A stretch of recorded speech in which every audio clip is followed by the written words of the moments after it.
Photoshop might just get replaced. And I say that because Affinity, which is similar to Photoshop, is now completely free forever, which is great. So today we are putting Affinity to the test to see if it can actually replace Photoshop. Download Affinity for Mac or Windows. There are a bunch of versions for Windows. Let's go with the one which has exe in its name. The file is only 614 MB, which is rather small compared to Photoshop.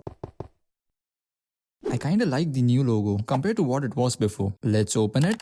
And it looks like I have to make a Canva account to use it. Great. I agree to share my data. Not even in my dreams. Let's make a new document. Set the width to 1920 and height to 1080 and create. It's my first time using something other than Photoshop and it kind of feels like I'm cheating on it. It does look very similar to Photoshop. The toolbar on the left and the color wheel and the layers panel on the right. What is stock? Never seen that before. Oh, I can import stock images directly from here. So I can search for something. And how do I bring it onto the canvas? Double click.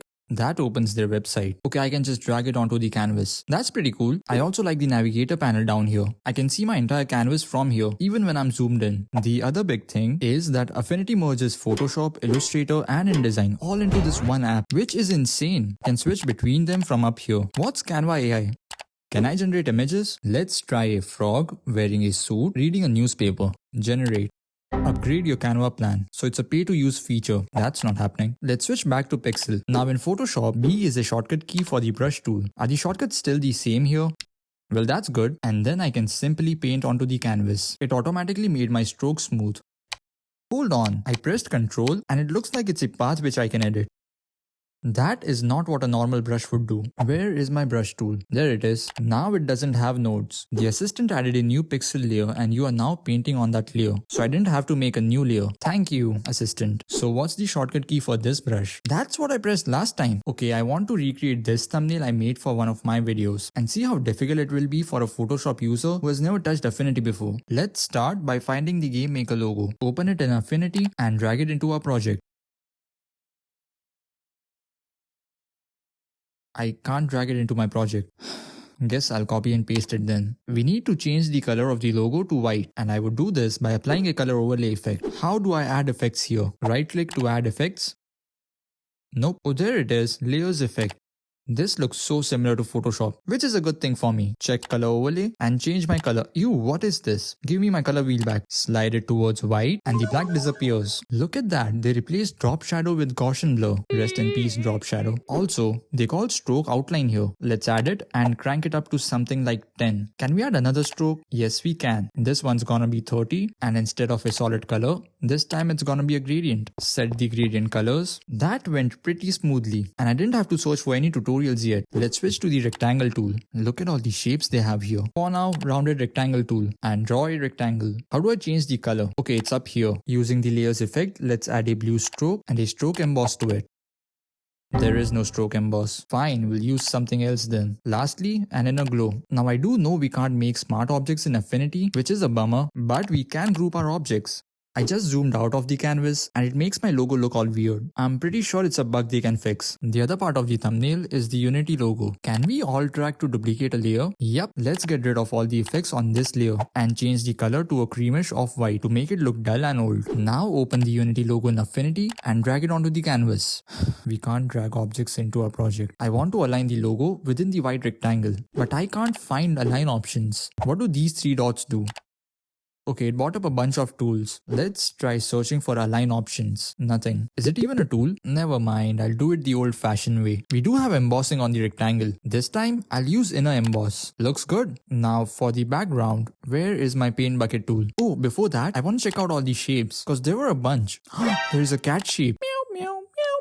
We also have a random QR code. Okay, I'm getting distracted. Let's try finding the paint bucket tool. This must be the gradient tool and usually it is paired with the paint bucket tool. It's called flood fill here. Okay then, flood the canvas with black and then add a gradient overlay effect. I'll go with a dark bluish gradient similar to the original and change its type to radial. Look at all these controls we can change. Changing scale Y does nothing, but changing scale X is making the center bigger and I can even shift the center of the gradient. That's such a good feature. I don't think we have this in Photoshop. Let's move around the logos shadows a bit. The final piece is this recycle bin, which I generated using ChatGPT. Let's open it in Affinity. The image has this checkered background, which we need to remove. This looks like the object selection tool. The object selection tool requires segmentation model to be installed. Interesting. Let's go to settings to install it. So this is the segmentation model, and there are other models we can download as well, but they are locked behind a premium subscription. Let's just install this for now.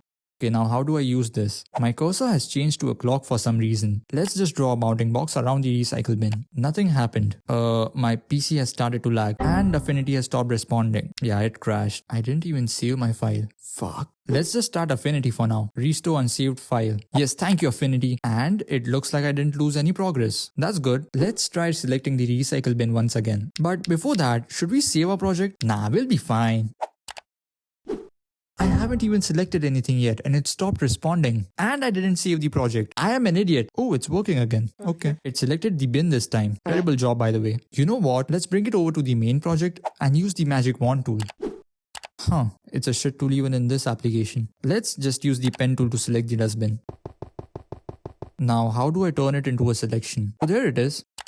There you go. We have a bin now. I want to skew this logo to give it a 3D effect. In Photoshop, there is a skew transform option under edit, right here. But here, it doesn't look like there is any transform option. How do we skew objects then? Where did they hide it? Maybe right click to transform? Oh look, I just found the align options. There is transform, but it doesn't have skew as an option. How do I skew? I need help. Skew. This is useless. Let's just Google it. There is no apparent way to skew an object. No way. Press the V key. Move the cursor towards the center points of any of the side and two arrows headed to the opposite direction will show up. So go to one side and move a little up. Oh, there it is. I can skew. I'm trying to skew both sides in the same direction, but it keeps skewing the opposite way. I tried every combination of Ctrl, Alt and Shift, but it just won't work.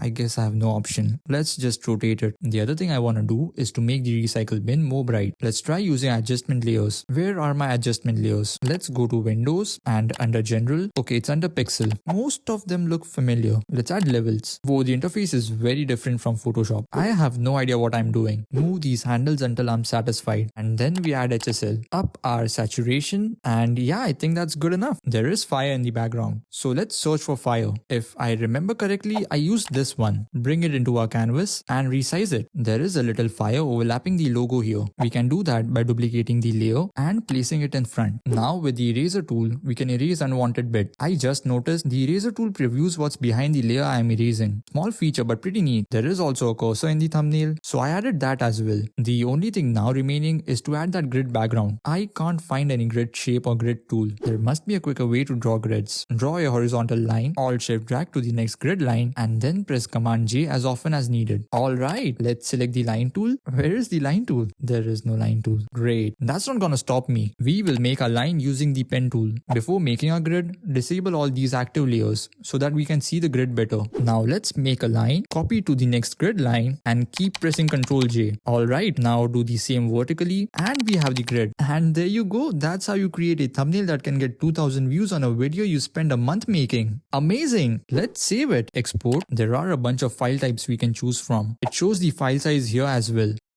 There you go, we have a thumbnail ready. This is the original one which I made in Photoshop and this is the one I created in a software I downloaded a few hours ago. Honestly, I loved using Affinity. I was not expecting it to be this good, except for the part where it failed to select an object. But that's on my RAM. And other than that, I don't really have any complaints. So if you want a Photoshop level tool without the Photoshop level subscription, this is it. Alright, that's it. If you enjoyed this video, give it a like and subscribe.